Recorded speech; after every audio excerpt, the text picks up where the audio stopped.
Y'all, things just hit the fan. Lil Durk was arrested in Florida on unaliving for hire charges following the arrests of 5 men affiliated with his Only the Family hip-hop collective who were also in a plot that allegedly targeted Quando Rondo as retaliation for the death of King Von. Allegedly, even with his arrest, the streets are saying that Lil Durk is still speaking from jail, and his suggestion to Quando is that he get as far away as possible. And guess how the prosecutors got Lil Durk? According to reports, they wired Lil Durk's crew member.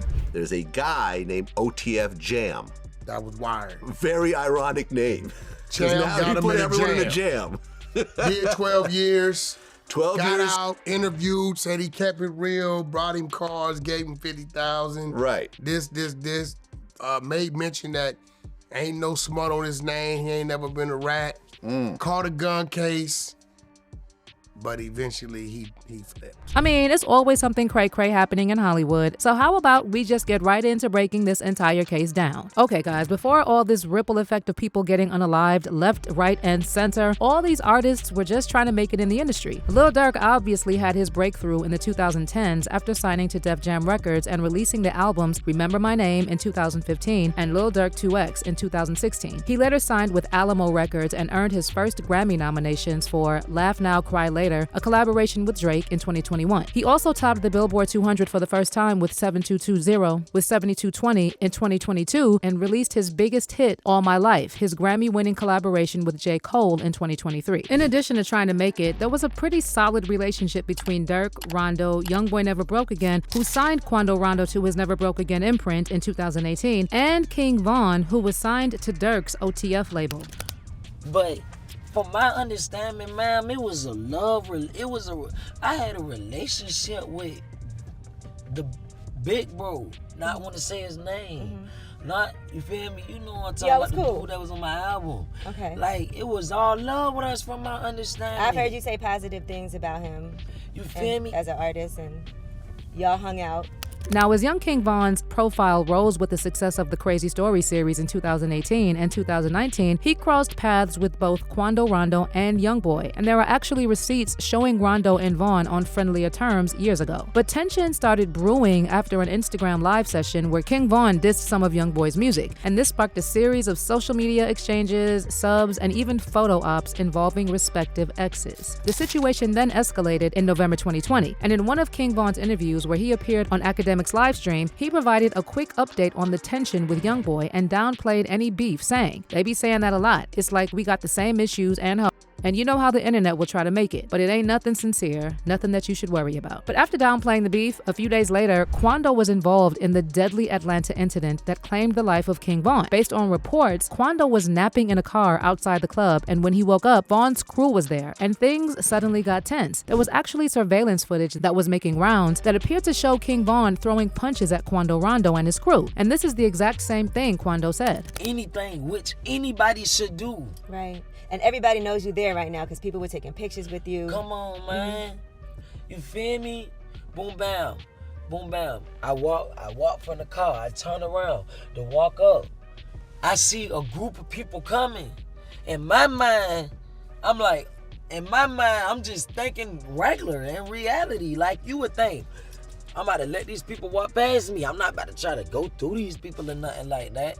Because I know, like, in the Hollywood world, I don't want, like, I'm thinking it's some regular individuals. If I would have just tried to walk through them, they would have been like, that nigga Quando Rondo think he this, he think he that, he think he a big dog, he tried to walk through us, and you feel me? So I'm letting this group come by.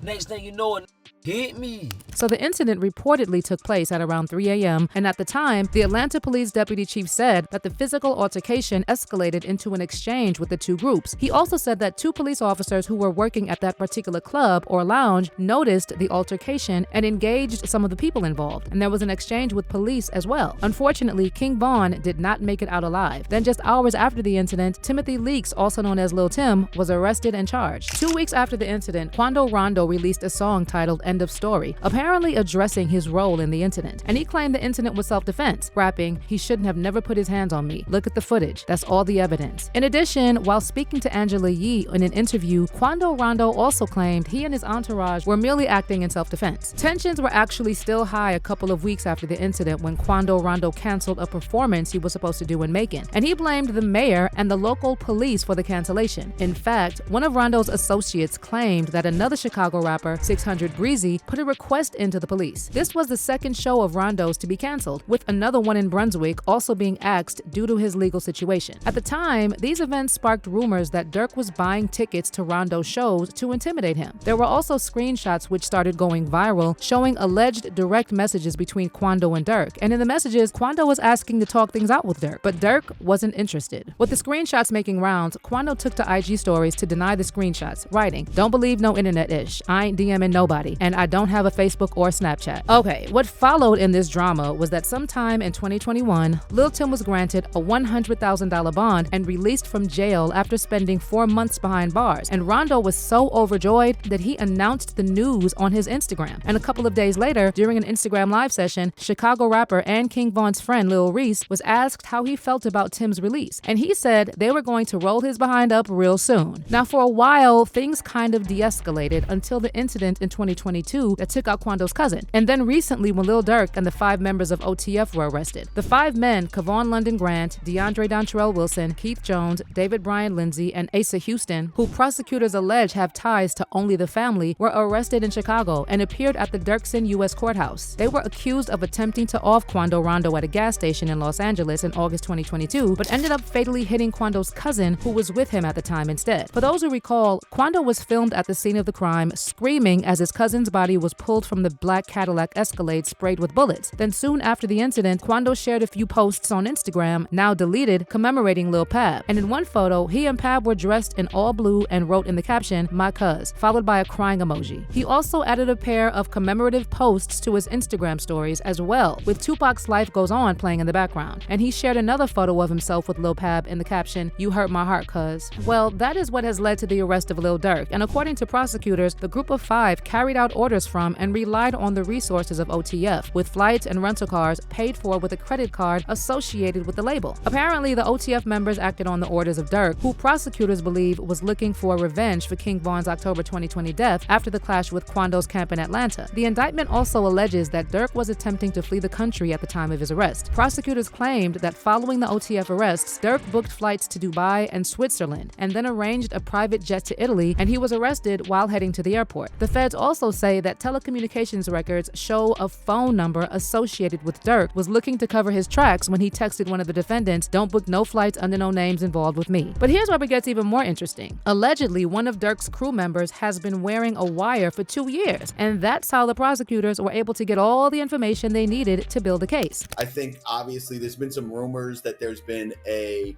snitch among his group that has been wearing a wire for some time.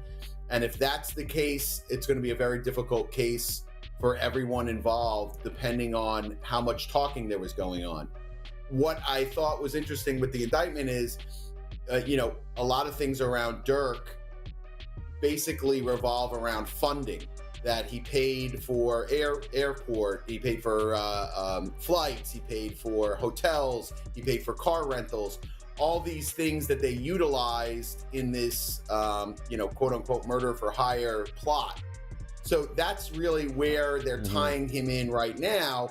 But I think there's going to be more to come. And I think that there's going to be individuals that either will flip or that have already flipped, or there's going to be someone very close to him that was wearing a wire that would be willing to testify as to his involvement. I mean, it would be crazy for him to go down because one of his crew members snitched, and I know that the prosecution didn't give all the details during the indictment. So there's a possibility things are only going to get crazier from here. Meanwhile, Quando has also taken it upon himself to actually respond to the arrest. While promoting his new single, Life Goes On, Quando decided to share a few words on Instagram preaching forgiveness and positivity. He wrote, "We didn't get into this music industry to make it just to stay caught up in street-ish. We all have families and communities counting on us. It's time to leave all that behind behind. We've already lost so much, and it's heavy on my heart to forgive anyone I had issues with in the past. It's all love from me, praying for everyone. In the song that he was promoting, Quando also declares that he is leaving street beef behind and is now more focused on religion when he raps, beefing with the same color on my skin, same color of the hammer. Young ninjas round here beefing about the color of a bandana. That's why I put my flag down and I picked up a Quran, because life goes on. In addition, he also mentions his late cousin who was unalived by members of Lil Durk's OTF crew, saying, "R.I.P. Pab, my ninja really died for the guap." Well, this entire case unsurprisingly has people divided. And while some people are saying that Durk will face time, others are saying that Durk will win this case because he never told those guys to unalive Rondo's cousin. Like, he may have paid for hotels, etc., but people are saying that you can't just assume he told them to do that. Personally, I'm more focused on the allegation that someone may have been wearing a wire for 2 whole years collecting evidence. But let me know what you think about how this case is unfolding. Do you think Quando Rondo's life is in danger with Lil Durk behind bars? Sound off in the comments section below.